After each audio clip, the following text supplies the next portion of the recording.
O que significa o termo assassino de técnico? Tenho certeza que você já ouviu falar. Basicamente, jogadores que têm uma certa influência dentro da organização decidem que não gostam mais do técnico por um motivo ou outro e fazem de tudo para conseguir que ele seja demitido. Alguns jogadores já fizeram isso várias vezes por diferentes times em que jogaram. Todos nós sabemos que já houve várias superestrelas que pediram a troca de treinador, mas neste vídeo vamos dar uma olhada nos casos mais graves que se transformaram em brigas públicas. Esses casos foram tão graves que chamar de assassino de treinador é pouco. Sem mais delongas, aqui estão 5 dos maiores assassinos de treinador da história da NBA. James Harden. A reputação de Harden como assassino de treinador é algo definitivamente um pouco mais sutil do que a de outros jogadores desta lista. Por exemplo, tudo começou na temporada 2015-2016 com o Houston Rockets, quando algo parecia errado. Mesmo após chegar às finais de conferência, o técnico do Rockets, Kevin McHale, foi demitido. Apenas 11 jogos após o começo da temporada? Após só 11 jogos na temporada e com um 4-7, o Houston Rockets demite Kevin McHale, mesmo após chegar às finais do Oeste. James Harden tem jogado muito mal. Dwight Howard, eu acho que deve haver algo fisicamente errado com o Dwight, porque ele não é mais o mesmo cara. Algumas pessoas acreditavam que foi porque eles começaram a temporada muito mal, vencendo apenas 4 dos primeiros 11 jogos, e a maior parte da culpa deveria ter sido do James Harden, que chegou ao campo de treinamento completamente fora de forma. Segundo Michael, ao criticar Harden por estar acima do peso e não se esforçar na defesa, Harden ficou ressentido. No ano seguinte, ele chegou ao treino acima do peso e sem vontade de jogar. E eu fui demitido 11 jogos depois do início da temporada. Ele tinha um plano. Geralmente, você daria o benefício da dúvida à sua superestrela, pois Harden é mais importante para a franquia do que qualquer técnico. No entanto, com sua reputação de festas durante o verão e visivelmente acima do peso, a culpa passou para Harden. Tudo que Michael disse era verdade. Ele estava fora de forma e sua defesa pior do que nunca.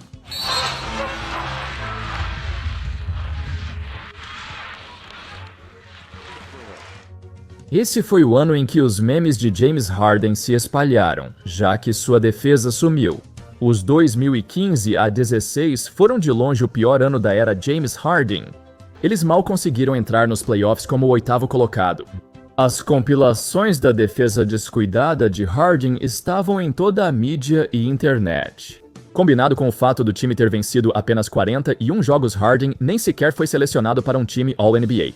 Entre 2013 e 2020, essa foi a única temporada em que Harden não conseguiu, mesmo com esses números. Isso mostra o quanto a percepção do público sobre ele despencou. Infelizmente, essa não foi a primeira vez que Harden foi acusado de ser um destruidor de técnicos. Anos depois, Harden não se deu bem com Steve Nash no Brooklyn. Embora tenha saído antes de Nash ser demitido, Harden teve papel importante ao convencer a organização de que Nash não era apto como técnico. Ele foi jogado na fogueira e é difícil lidar com lesões e grandes egos em um super time, ainda mais sendo técnico novato. Depois, nos Sixers, os momentos em que ele derrubou técnicos voltaram a acontecer com força total. Harden chegou a Filadélfia com grandes expectativas, formando dupla com um dos maiores superastros da nova geração, Joel Embiid. O técnico desse time era Doc Rivers. Ele acabou virando piada ao longo dos anos, tanto pela habilidade de treinador superestimada, quanto pelos comentários criticando seus próprios jogadores fora das quadras.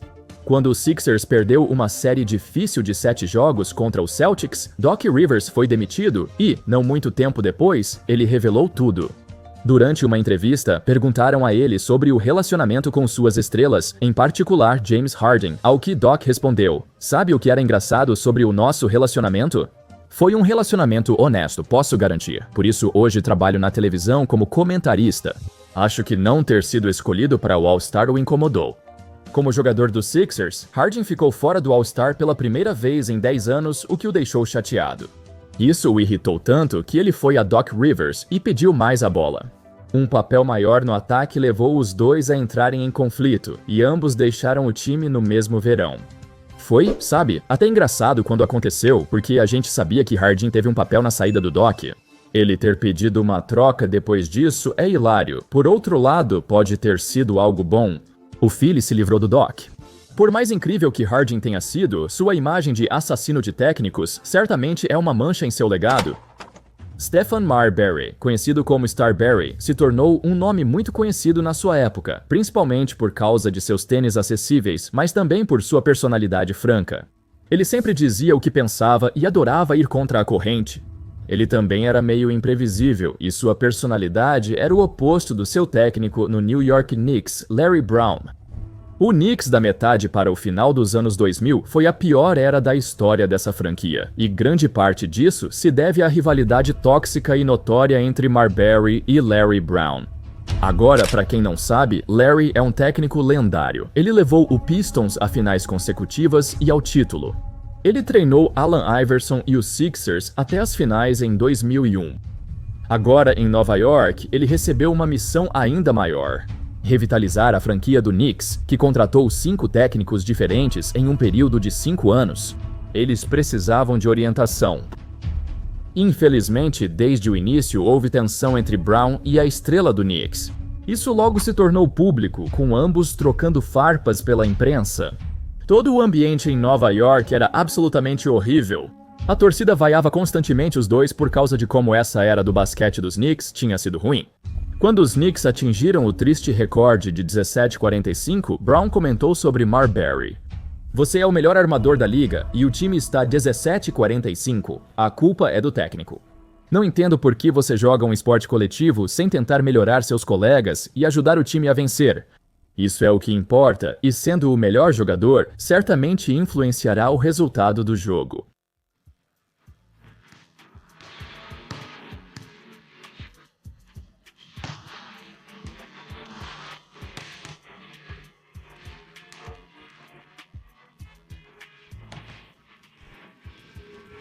Brown citou o egoísmo de Marbury e o fato de ele só se importar com seus próprios números, o que, honestamente, era meio verdade.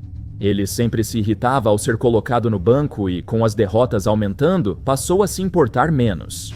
Eventualmente, Brown foi demitido, já que Marbury era quem a franquia priorizava.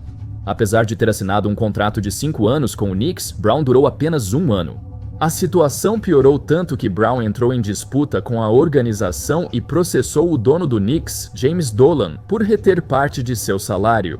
No geral, foi uma situação muito constrangedora e os torcedores foram os que mais sofreram com isso. Ainda assim, não foi a última briga pública de Marbury com seu treinador. Quando Isiah Thomas virou treinador principal, Marbury voltou a ter problemas com seu tempo de jogo e os dois discutiam frequentemente no banco diante dos torcedores. Felizmente, a torcida dos Knicks recebeu uma boa notícia, pelo menos uma vez. Marbury mostrou como Isiah comandou mal a franquia até o fundo do poço e ainda contribuiu para sua demissão. Assim, acabou seu reinado de terror como presidente e técnico. Sem dúvida, era a pessoa mais odiada de Nova York na época, ainda mais que Marbury. Essa provavelmente foi a única vez que um matador de técnicos salvou a franquia da destruição. Dwight Howard. Não há muito o que dizer sobre o tempo de Dwight Howard em Orlando que já não tenha sido abordado. Você se lembra da briga dele com Stan Van Gundy? Entrevista constrangedora em que Van Gundy descobriu que Dwight pediu à diretoria sua demissão. Bem, toda a saga do Dwightmare piorou, já que as exigências de troca de Dwight e o pedido para demitir Van Gundy dominaram as manchetes. O homem antes visto como brincalhão agora era considerado um destruidor de técnicos. Um moleque imaturo que fazia birra se não conseguisse o que exigia. Infelizmente, a imagem de Dwight só piorou a partir daí.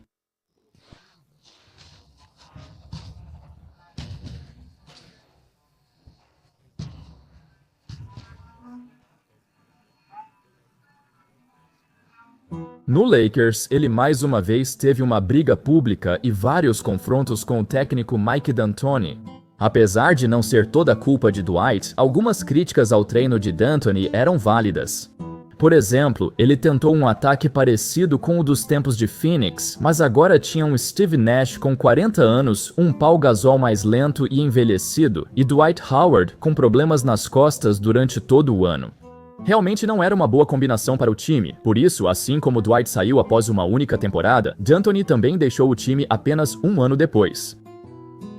Engraçado que, anos depois, no verão de 2016, no mesmo verão em que D'Antoni foi contratado pelo Houston Rockets para ser o novo técnico, Dwight deixou o time. 3 semanas após D'Antoni chegar, Dwight saiu do contrato e assinou com o Atlanta Hawks.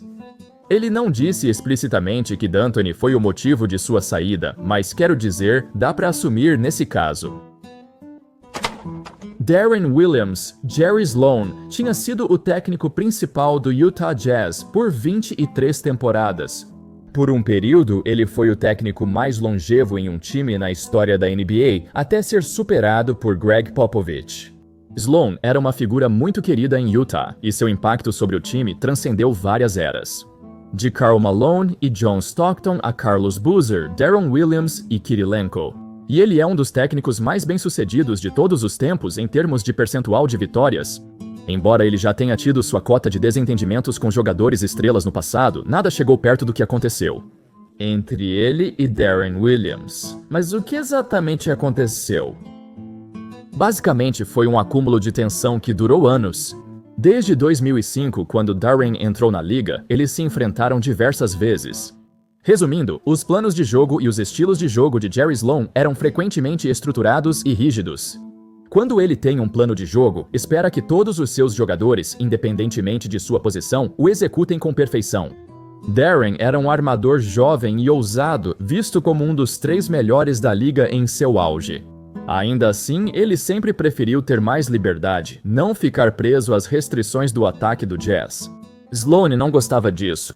Ele não gostava de como Deron sempre ignorava o plano de jogo e o excluía, especialmente em 9 de fevereiro de 2011, algumas semanas antes do prazo final de trocas. Com o sucesso de Deron Williams na NBA, seu ego também aumentava. Durante um tempo técnico, Sloan se irritou porque ele não executou a jogada que queria. Perguntei a ele no banco: "Quer treinar esse time?" No intervalo, em vez de suas análises habituais, Sloan terminou a reunião no vestiário com um grito: 1, 2, 3, boa sorte. O Jazz perdeu o jogo. Pouco depois, Sloan procurou o Chief Executive Officer do Jazz, Greg Miller, e disse que estava pedindo demissão. Citação: Jerry deixou claro que não estava satisfeito com a situação e eu e várias outras pessoas tentamos apoiá-lo, expressar nosso apoio e incentivá-lo a superar isso. Ficou claro bem rápido que Jerry estava realmente cansado. Após 23 anos como treinador principal, acredito que ele já estava cansado disso. Jerry Sloan basicamente decidiu no intervalo que acabou. Assim, 9 de fevereiro de 2011 foi seu último dia como técnico do Jazz. 2 semanas depois, no prazo final de transferências, o time decidiu seguir em frente sem Deron também. Eles o trocaram para o New Jersey Nets, encerrando assim essa era agitada em Utah. Para Utah, eles perderam seu treinador querido por mais de 2 décadas num piscar de olhos, e os sentimentos por Deron ainda são de desprezo. Kyrie Irving. Não houve um maior destruidor de técnicos, e na verdade, de organizações nos últimos tempos do que o próprio Deus, Kyrie Irving. O trio promissor com LeBron e Kevin Love virou uma busca por times onde ele tentava se encaixar, mas sempre teve dificuldades.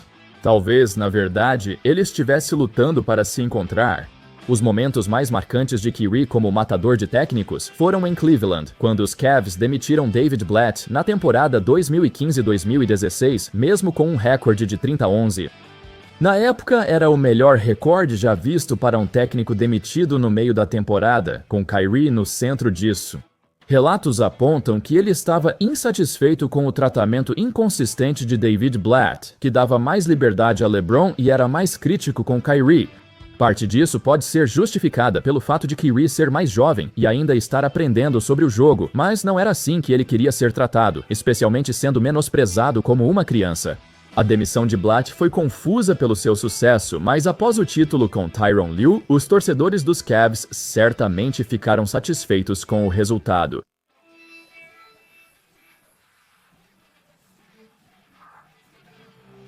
Avançando um pouco no tempo, aqui estamos nós em Brooklyn, de novo. No time com James Harden e Kevin Durant, Kyrie se destacou como o maior antagonista e mais problemático do elenco. Assim como no seu encontro anterior, a demissão de Steve Nash também foi muito ambígua. Você poderia apontar vários fatores diferentes e reclamações que os jogadores tinham com ele, mas foi Kyrie quem não tinha nenhum respeito por Nash. Segundo relatos, houve um jogo em que Kyrie ignorou as jogadas chamadas por Nash em 10 ocasiões diferentes em uma única partida. Kyrie simplesmente não tinha interesse em ser treinado por Nash. Um olheiro que assistiu ao jogo disse: "Eu não acreditava no que via. Nash pedia uma jogada e ele fazia o contrário. Nunca vi algo assim." Mesmo com indícios de que Kyrie era o problema, Sean Marks e o Nets demitiram Nash e meses depois trocaram Kyrie para o Dallas Mavericks. Talvez tenha sido melhor para ambos seguirem em frente e o Nets reconstruir do zero da forma certa, em vez de apostar em outro super time esperando bons resultados. Porque isso raramente acontece? Esses foram 5 dos maiores matadores de técnicos da NBA. Tenho certeza de que existem outros no passado que eu não mencionei. Magic Johnson fez Paul Westhead ser demitido em Los Angeles nos seus primeiros anos. Ou as tentativas de LeBron de substituir Spoelstra e seu papel nas demissões de David Blatt ou Frank Vogel. As evidências sobre isso são, no mínimo, duvidosas. Comente o que acha. Você lembra de outros casos em que um jogador demitiu diretamente seu técnico? Existiram jogadores ainda mais escandalosos que os do vídeo. Obrigado por assistirem, espero que tenham gostado. E claro, como sempre, nos vemos na próxima. Valeu!